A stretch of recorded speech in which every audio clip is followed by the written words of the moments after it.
Some big games in the NFL over the weekend, of course on Thursday as well, as the Cleveland Browns took down the Pittsburgh Steelers in the snow pretty handedly, 24-19. Honestly, the Steelers did come back, make it a game, but it was great the way they came back. Jameis Winston looked really good. The Cleveland Cavaliers are 17-1. And I had some nerves about the Ohio State Buckeyes playing Indiana, but Indiana's weak schedule definitely helped out the Buckeyes tremendously as they stopped Indiana's quest for perfection. They have Michigan coming up this week, and they have to take on a Michigan team that blew out Northwestern even worse than the Buckeyes did. So, we have all that coming up and more right here on Raw Takes with Andrew Hoty.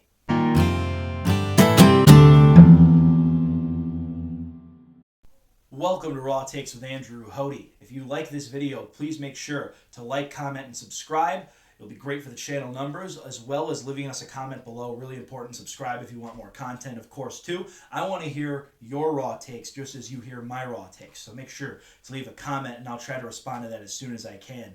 If you could agree with me, disagree with me, whatever you think, just make sure to like, comment, and subscribe. I really want to hear your feedback. Also, please make sure to check the show out on social media. As always, Twitter/X. You can find me at Hoty Andrew. You can find the show and some of the reels on Hoty Raw Takes on Instagram, and of course Facebook, Raw Takes with Andrew Hoty, for more content on the show and more. The Browns beating the Steelers the other day, and I am going to kind of keep that a little brief because if you want to see more of my thoughts on that game in particular, I did a short take Saturday. This past Saturday, I was in downtown Cleveland, just did a quick little video. Short Take Saturday, of course, just a brief edition of Short Takes going into the weekend. And my thoughts, of course, on what may have taken place going in from Thursday onward. Of course, I said the Browns and the Steelers, big game in the snow. They did a terrific job, the Cleveland Browns. The Pittsburgh Steelers, though, give them some credit on the fact they made it a really interesting game. I mean, the Browns were up 18-6. They made it a 19-18 game, the Pittsburgh Steelers, and the Browns still found a way to win. But nevertheless, in the snow, a great way to kind of give us a classic here in Cleveland. But at the end of the day, the season's still over. Having said that, though, Jameis Winston, could he be a great bridge quarterback? Looks like that appears to be so. You look at George Pickens and some of the comments he made. Quite ridiculous. I said he's my new least favorite Steeler. I stand by it. And I have a test for anybody. Can you find me a Pittsburgh Steeler since Hines Ward? I'll go with Hines Ward. I'll go that far. Since Hines Ward, can you give me one Pittsburgh Steeler wide receiver that ended up not being a total diva? I'll wait. Please make sure to leave a comment because this is probably going to be a reel. But I will wait. Name me one since Hines Ward that hasn't been a total diva. It's unbelievable that the Pittsburgh Steelers kind of have struggled to draft a calmer personality at wide receiver since Hines Ward. Antonio Brown, Juju Smith-Schuster, Chase Claypool. Now you have a guy in George Pickens, who is great, but at the same time, his mouth just doesn't stop. And so if I'm the Cleveland Browns, I'm using what George Pickens said after the game as bulletin board material. And who knows about that scuffle that took place with him and Greg Newsome as well at the end of the game. Clearly, that was a big headline as well. But as I said, I'm not going to go too much into the game right now on Thursday night. The Brown season, as I said, essentially is over. The Steelers are clearly in the wild card race. But having said that, that makes the game coming up in 2 weeks even more critical for the Cleveland Browns to kind of try to ruin Pittsburgh's season a little bit if the Browns want to kind of make light of their end of the season schedule. Having said that, too, before we move completely off the Browns now, Kevin Stefanski and Andrew Berry, according to a lot of reports, will be back in 2025. Definitely agree with the Kevin Stefanski side of things. Andrew Berry, not so sure. I'm not so sure I want to see Andrew Berry make draft selections anymore, which is why I'm kind of hesitant bringing him back. But I get that Kevin Stefanski and Andrew Berry are kind of a package deal, and Kevin Stefanski has done such a terrific job overall with the Cleveland Browns. I say you can't get rid of that guy. Clearly he's on a much hotter seat going into 2025, but having said that, yeah. Definitely the right decision by the organization, and I hope they do not move off of Kevin Stefanski at the end of the year unless something really critical has to happen in order for me to really be on board for that. Like, really bad coaching decisions have to be made down the stretch. And, of course, I think coaching changes are going to be made, too. I think Ken Dorsey is likely done, but we'll get into that later. Let's continue on now with the rest of the NFL. So the Indianapolis Colts got absolutely smoked by the Detroit Lions, and the Detroit Lions allowing 6 points in back-to-back games. I think I read earlier today that this is the first time ever they had 10-plus winning seasons in back-to-back years in franchise history. Yeah, that's pretty impressive for the Detroit Lions. They're in the driver's seat to win this division. They already have wins over Minnesota and Green Bay. They're on a short week against Chicago, which may make Lions fans a little nervous. And I also like to throw out, the Lions still struggle on Thanksgiving. They lost to Green Bay at home on Thanksgiving last year, and I know the tradition of the Lions always playing. So yeah, that hasn't changed much. So the Detroit Lions actually kind of have to break that thread a little bit this year. Or you could keep making the jokes the Lions still lose on Thanksgiving kind of thing. We'll see. But they're playing the Bears on Thanksgiving at home, and that'll be a big game for the Detroit Lions. They got to beat a division opponent. I know Caleb Williams' numbers have looked better overall. I still don't believe in the Chicago offense, and I think Detroit's defense is good enough to exploit that a little bit. Of course, the Patriots held the Chicago Bears to 3 points at one point, and that's why Chicago made an offensive coordinator change. But clearly, the culture is a huge problem. Matt Eberflus has already been on the hot seat since the beginning of the year. I still think the front office is on the hot seat, too, for essentially going to grab Caleb Williams, because now you can make an argument, not only should they have drafted Jaden Daniels, but they should have maybe drafted Bo Nix, who's only allowed 2 interceptions in quite a few games. So, yeah, Caleb Williams is definitely so far proving to not necessarily be as good as those guys, but he hasn't had horrible numbers. I was kind of surprised by that when I looked at his play in some of Chicago's recent games. Minnesota put up a pretty good fight with them in overtime, but ended up winning that game. Chicago Bears came back and kind of did some damage. So yeah, it's possible. It's a divisional game. The Detroit Lions could struggle on Thursday. But having said that, they absolutely tore the Colts apart. It wasn't even close. It wasn't even close. So yeah, I give the Detroit Lions a ton of credit for that. And they are absolutely the best team in football right now. And it's going to be hard to stop them in the NFC. I don't know who has a straight answer for them. And you look at the NFC West, the Rams just kind of got destroyed, and the Rams have shown no consistency all year. I thought they were going to win that division. They still may because that division's so close. But can you believe in Arizona right now? Not really. Do you believe in Seattle overall? I really don't. San Francisco, it's hard to believe in, too. That division's really close. All of those teams could possibly win it, but I don't buy any of those 4 teams could go anywhere in the NFC West. Seattle right now overall looks like they have the best culture and probably could do it. At least get to the playoffs, but beyond that, I'm not so sure. Same thing with the NFC South. I really think you look at the Atlanta Falcons, probably going to win the division, but are they really any kind of threat? They got blown out by the Denver Broncos, for crying out loud. They don't look like a real threat. The Tampa Bay Buccaneers, I think, could bounce back now that guys are getting healthier. I would trust the Tampa Bay Buccaneers to win that division too, to be quite honest with you. And I would like their chances in a playoff game better than the Atlanta Falcons just because they won one last year. But having said that, though, too, I think it's going to be really, really important as well for Carolina that's now starting to catch up. They may get hot at the end of the year, and I also think for the New Orleans Saints, they may do some damage to some degree with Derek Carr healthy. That division could be kind of a horse race at the end of the year because a lot of those teams are pretty close right now. But the Atlanta Falcons on paper have the best roster overall. But it's going to be tough. And they already have 2 wins over Tampa Bay. But they did split with New Orleans, I'm pretty sure. So a lot of football to be played there in the NFC South still, too. The NFC North looks like the best division. You could argue the Chicago Bears should have won a lot more of the games than they did. And yeah, they pretty much should have. But at the same time, they haven't because the Bears as an organization just don't have any good culture. And are they going to prove that differently against the Detroit Lions on Thursday? I doubt it. I really, really do. That's just a dumpster fire of an organization waiting to go down in flames yet again. The Bears have been a mess for a while. And after last year where they finally found some foundation with Justin Fields and were building upon that, they let him go to the Pittsburgh Steelers. And maybe that looks like the right decision now, but I'm still saying that it's going to go up in smoke at some point because Matt Eberflus ain't the guy. Having said that, too, Minnesota, I think Sam Darnold obviously should be in the comeback player of the year conversation, but I don't really trust Minnesota come postseason time. Green Bay Packers, I do, but the Green Bay Packers aren't the Detroit Lions. And the Detroit Lions are the best team in that division, there's no doubt. NFC East, the Washington Commanders have kind of fallen apart recently. You look at them and their game against the Dallas Cowboys, and it's like, how did you lose to the Cowboys like that? With the year you've had so far to start off, the Commanders are starting to kind of come back down to earth. I think they'll be fine long term. I think Jaden Daniels is still figuring this out, but he kind of had some early season luck here. I mean, honestly, really, they did.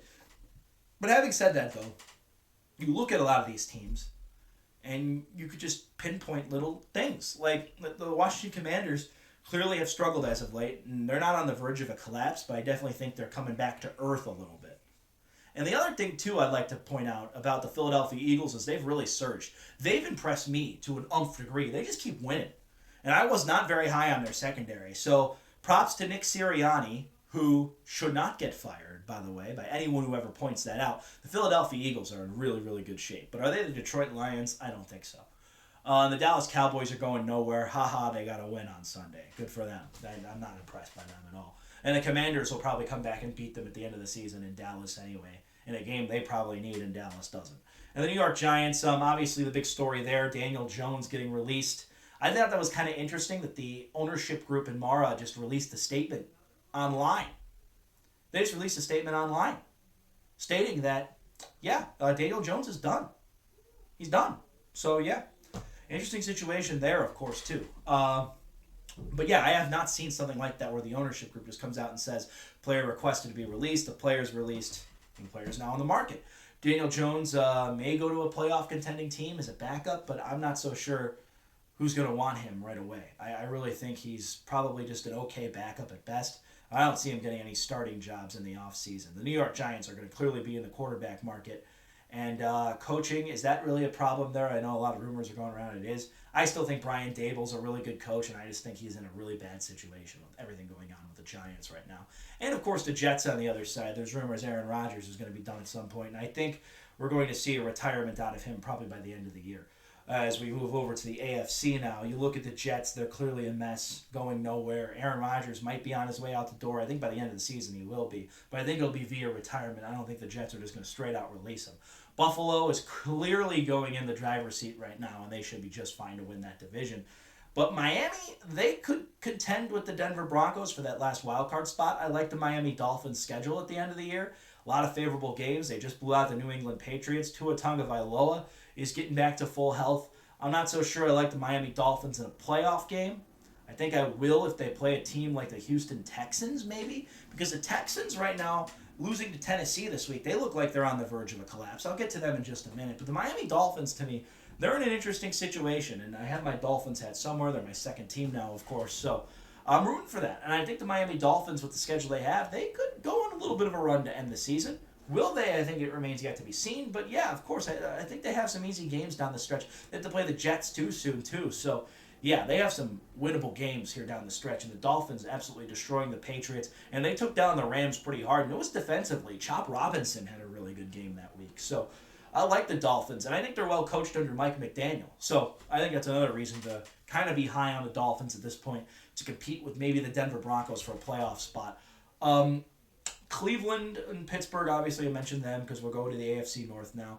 And I know I didn't talk about the Patriots much. Obviously the Patriots are the Patriots. But you look at the AFC North right now. Obviously Baltimore and the Harbaugh Bowl yesterday against the Los Angeles Chargers. Of course, those two teams, the Chargers are not going to win the division. Baltimore might, but Baltimore still kind of feels streaky. I really don't trust them all the way.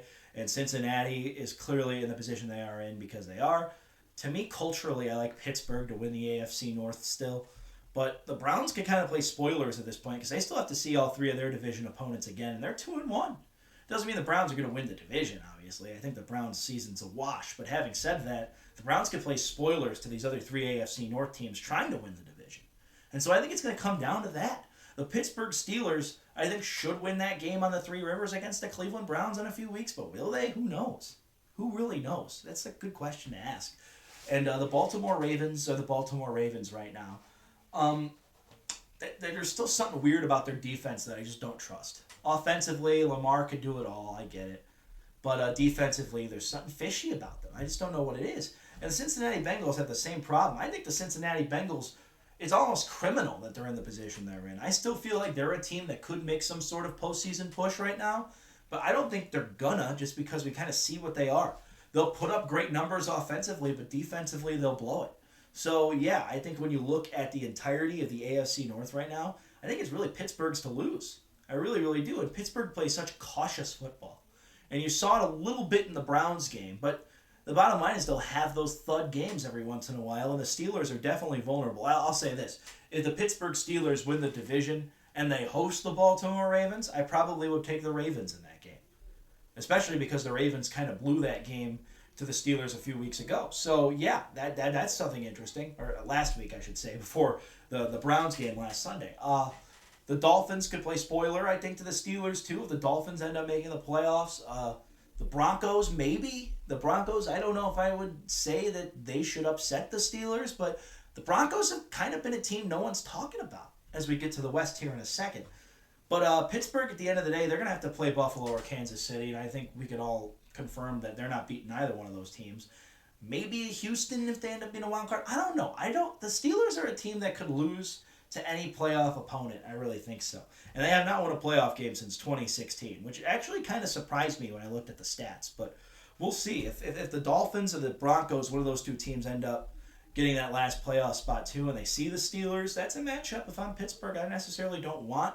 I know they beat the Chargers in the regular season earlier, but will they do it again? I don't think so. So yeah, there's a lot of matchups out there for the Pittsburgh Steelers I think make them vulnerable. It's possible, but I still think they're on a good track to win the division, and they should beat the Browns the second time. I hope they don't, obviously, but they should. They haven't lost to Cleveland in Pittsburgh since 2003, so history is clearly on their side. And that's regular season, not postseason. Clearly the playoff game the Browns won in 2020. One of the best moments of my life, watching Ben Roethlisberger cry like that, but we'll talk about that a different day. AFC South, as I mentioned, Houston's starting to kind of look like a team that might be on the verge of a late season collapse. But they already swept Indianapolis. The Jacksonville Jaguars are kind of already in a good position to just tank the rest of the year. By good position, that is.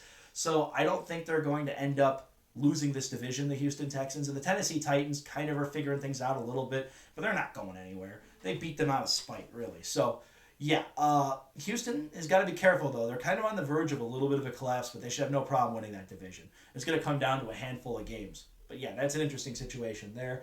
Obviously, you look at the Tennessee Titans, they're going nowhere. Jacksonville Jaguars going nowhere. But the Jaguars maybe can get a few wins off the Titans. And maybe the second Houston game, they could play spoilers. Who knows? And I don't trust the Colts, especially after that Detroit Lions game. That's a game I thought the Colts actually had a really good chance to upset, and they proved me wrong. Something just shaky about the Colts. But I think they're very well coached under Shane Steichen, and they have some great players. You look at Pittman. You look at, of course, Jonathan Taylor. There's some great players on that roster, and it's just a situation right now for the Indianapolis Colts, but they might be a lot better next year. I think it's going to take some time for Anthony Richardson to really settle down, but he has potential. I still am on the side of he had to get pulled out because of that one play in the third quarter and yada yada yada, all that crap. But it is what it is. It was still a lazy play, but he is a young quarterback at the end of the day. I might be able to say I'll move on from that, but I stick to my conviction. If you do that, I would cut that guy. I really would, just because of the attitude thing. But Anthony Richardson maybe turns it around. I don't know. Let's look at the AFC West, the final division. Obviously, Kansas City's to lose. They shouldn't lose it. The Chargers are feisty and the Broncos are feisty. The Raiders are going nowhere. Well, those two teams are feisty, so do they have the potential to give the Chiefs some problems in terms of when they play them the second time around? I think so. I don't think the Kansas City Chiefs end up being undefeated in the division by the end of the year, but the Chiefs are clearly the only sure thing in the NFL right now. We know what they can do. I think the closest thing you're going to get to the Kansas City Chiefs may be the Detroit Lions, because the Detroit Lions look like they're afraid of nobody and just going to plow their way to the Super Bowl, the way it looks right now. They might not, but it looks like it. So, yeah, I think the Detroit Lions, they're afraid of nobody, but I can't say they're a sure thing. They've never been to a darn Super Bowl. So, yeah, Kansas City's the only sure thing in the NFL right now, and they are just essentially waiting for the postseason. They're going to go to the postseason. It's just about waiting for the opponent is, the seeding, all that crap. Obviously, if they lose another game, then Buffalo has the opportunity to possibly get the number one seed. But it all comes down to postseason play, and we know what the Kansas City Chiefs could do. Obviously, the Chargers, the Harbaugh Bowl yesterday. Chargers look fine. Honestly, I am not too worried about them overall. The defense is one of the best in the NFL. They hold opponents. Only a couple times have they allowed 20 or more points in a game. I mean, they hold their opponents down to the ground. So the Chargers defense is probably the best in the NFL overall. They have a great offensive line. They have a really good quarterback in Justin Herbert. And they could play spoilers to a Pittsburgh Steelers in a playoff game or a Baltimore Ravens. I really think so. And the Denver Broncos are kind of new to this whole thing. But if they get the Pittsburgh Steelers, I might take the Broncos to win a playoff game if they end up going. I think the Dolphins, as I said, might kind of be on the verge of chasing the Broncos down, because I think the Dolphins could get hot to wrap up the year. And Denver does kind of have some brutal games left, but also games that are winnable. Like they have Cincinnati and Cleveland's still on the schedule. I think the Broncos could win both those games easily. The Browns historically struggle in Denver. The Browns could try to play spoilers to them, but will they? I'm not so sure. I like the Browns to beat the Denver Broncos in Denver, in Mile High, where they struggle historically. They've only won in Denver once since 1990, and it was in 2018. 17-16, Baker Mayfield's rookie year, and the Broncos were in the middle of a late season collapse. So yeah, that's my thoughts on the Denver Broncos right now. Bo Nix is playing really well. Sean Payton is coaching really well. Got to remember how good of a head coach Sean Payton is too. The Denver Broncos need to be talked about a lot more than they have been because they're on the verge of a playoff spot, and no one's talking about them. We got to keep an eye on the Denver Broncos. Got to keep an eye on Bo Nix. He may overtake Jaden Daniels for Rookie of the Year. He's been special the last couple of weeks, especially because the Broncos have destroyed opponents like the Saints, when, of course, Sean Payton's return, and the Atlanta Falcons, and even the Tampa Bay Buccaneers at the beginning of the year. There's some big blowout wins the Broncos have had, but they're still streaky at the end of the day. And the Dolphins could catch up to them still, I think. But I think the Broncos might be a lock for the playoffs. And that's my thoughts on the entire NFL right now. I went over all 32 teams. If you have any different thoughts than I do, please comment in the video section down below. Make sure to leave your comment, and I'll try to get back to you as soon as I can. I want to hear from you. And also make sure to reach out on social media, because your raw takes also could be factored by my raw takes. If we have difference in opinion, I want to hear it. If we have the same opinion and you agree with me, I want to hear it too, and I'll try to get back to you. So thank you very much for that. Before we go to the NBA, let's talk briefly about those Ohio State Buckeyes right now. They absolutely torched Indiana in that game. I thought it was going to be a lot closer, but Indiana proved not to be that impressive. They may not make the college football playoff now. And I'd say that's possibly fair. I still think they've had a tremendous season. But overall, Ohio State torched them, and it wasn't even close. They looked like the much more prepared team, the much more settled-in team. And Ohio State, though, kind of makes me nervous a little bit, because we look at the Michigan game last week that they played, Northwestern, and they absolutely hammered Northwestern. They scored 50 points on them. So, Ohio State only scored 31. Michigan, their whole season is over. So it comes down to, let's ruin Ohio State's season. And they've ruined Ohio State's season 3 years in a row. This is an opportunity for Michigan to say, we still own Ohio State right now. This is still our side of the coin on the rivalry. And they just blew out Northwestern 50-6. Yes, it is concerning to me, Ohio State going into this game, because Michigan destroyed Northwestern even worse than Ohio State did. Ohio State probably feels great coming off that Indiana win, but Ohio State cannot overlook to the CFP. They cannot overlook to the Big Ten Championship. They have to beat Michigan this week. And Ryan Day's job should depend on it. Absolutely should depend on it. Beat Michigan. To me, there's two jobs as the Ohio State head coach. Beat Michigan, then win the national title. And you have to do both. It can't just be 1-1. It has to be both, or the season is a wash. Beating Michigan and not winning a national championship is almost more of a successful season to me than losing to Michigan and winning the national championship. I'm dead serious. That game is everything to both programs. Michigan's going to play spoilers. They want to ruin your season. Ohio State can't let it happen, and it's on their home turf. Michigan wants to ruin your season, and they think they have your number, and they have the last 3 years. Ohio State better win, or Ryan Day's got to go despite a possible college football appearance. That's my opinion on the matter. Other college football games, Alabama only scoring 3 points for the first time since 2011. They're a wreck. They don't belong in the top 12 teams. They got to go, period. Kansas blew out Colorado, and I just want to say this. As great as the Deion Sanders story is, Colorado should never have been ranked. Who have they beat that's been ranked? They are ranked solely because of Deion Sanders and Shedeur Sanders. That's why they're ranked. And as great as both of them are, that doesn't make Colorado good. They haven't beaten anybody. They shouldn't be ranked, period. If that's the reason they're ranked, it's ridiculous. And now I want to credit Colorado for turning things around.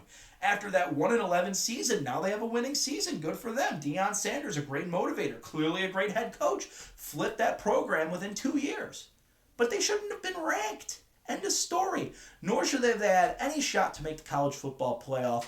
I like the story of Deion Sanders. I like the story of Colorado. It's great. It's a great turnaround. Maybe down the line they start to get into the real rankings, but they should not be ranked, period. And Their loss to a ranked team was by 3 points. That's not good enough to qualify you to be in the top 25. I'm sorry.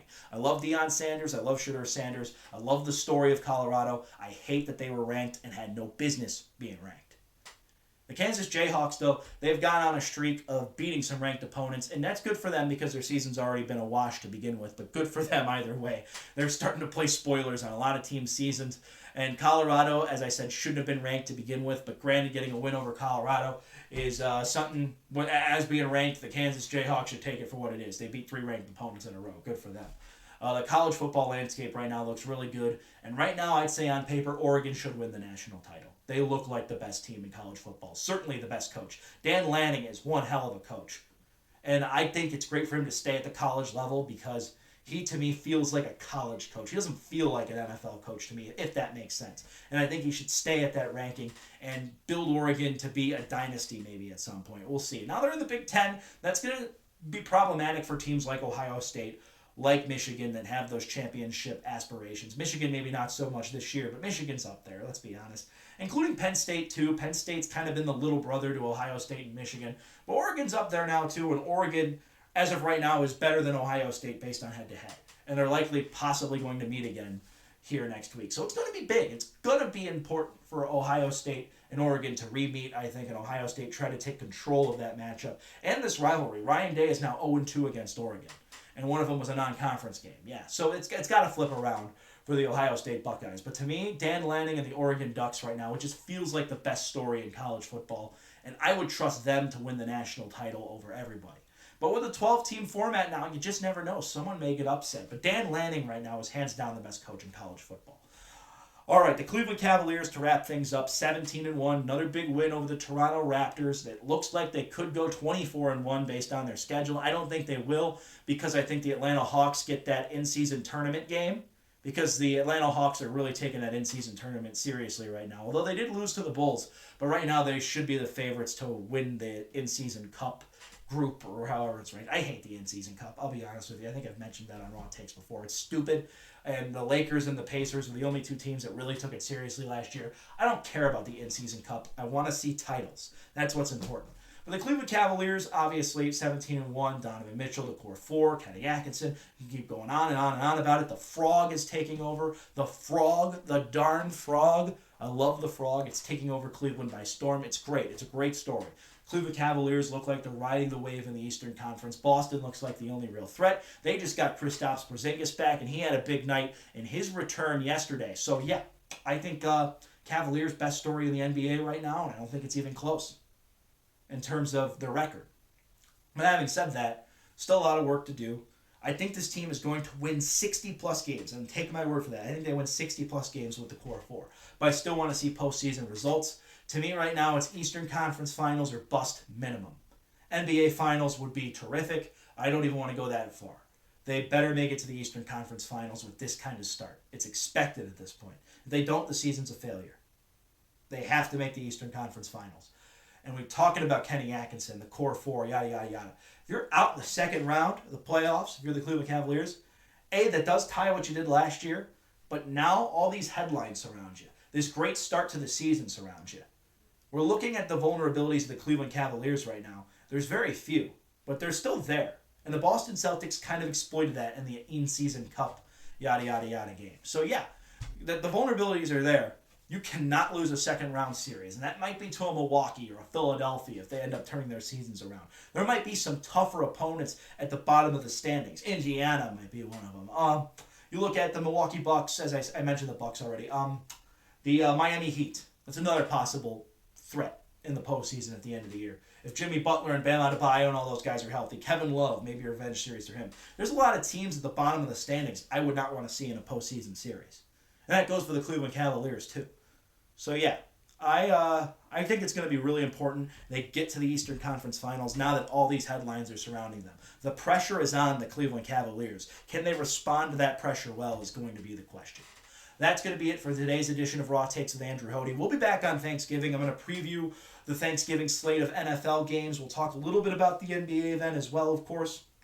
And we're going to preview the game of all games, Ohio State versus Michigan on Saturday. I'll do a quick short take video on Saturday as well before the game, previewing a little bit about it because it's the game of games. And we'll talk a little bit about that Browns-Broncos game coming up too, and the next slate of NFL games going into next week. So stay tuned for more Raw Takes. Happy early Thanksgiving, everybody. Hope you have a great holiday. You'll hear from me next on Thanksgiving itself, so make sure to stay tuned for that video. We'll have plenty more stuff coming up for you because I'm Andrew Hoty. Those are my Raw Takes. Make sure to stay tuned. Thank you for tuning in. Of course, as always, follow the show on social media, like, comment, and subscribe. All appreciated. Have a good one, everybody. Happy Thanksgiving, and we'll see you later this week.